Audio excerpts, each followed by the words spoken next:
Hello everyone and welcome back to our channel. In today's tutorial, I'm going to show you how to view Google Forms you submitted. Sometimes you may want to review the Google Forms you filled out. And here's how to quickly access your submitted forms. Just follow these few simple steps. The first step is to check your email confirmation.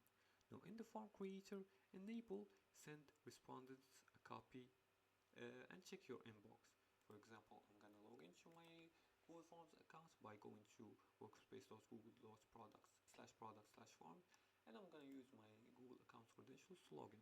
Once logged in, I'm just gonna click on a form here, for example. Now I'm waiting for the form to appear. Now once the form appears, you're gonna go to settings and here, yes, go to settings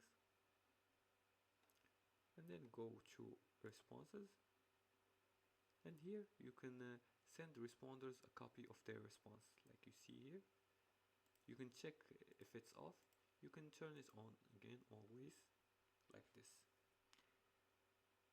and now you'll receive an email with your submitted responses. The second step is to use Google Forms response receipt. Some forms allow you to view responses directly by clicking on a link provided in the confirmation message after submitting. And as for the third step is to check for form response via the form link. Now if the form owner allows you, you may revisit the form and check your responses and review your responses. Now if this option was set up. And that's it for today's tutorial. Now you can quickly view submitted forms via email or by revisiting the form link if the creator enable response receipt. And that's it for today's tutorial. If you found this video helpful, please like and subscribe, and feel free to leave comments below the video if you have further more questions about this topic. Thanks for watching, and see you again in the next tutorial.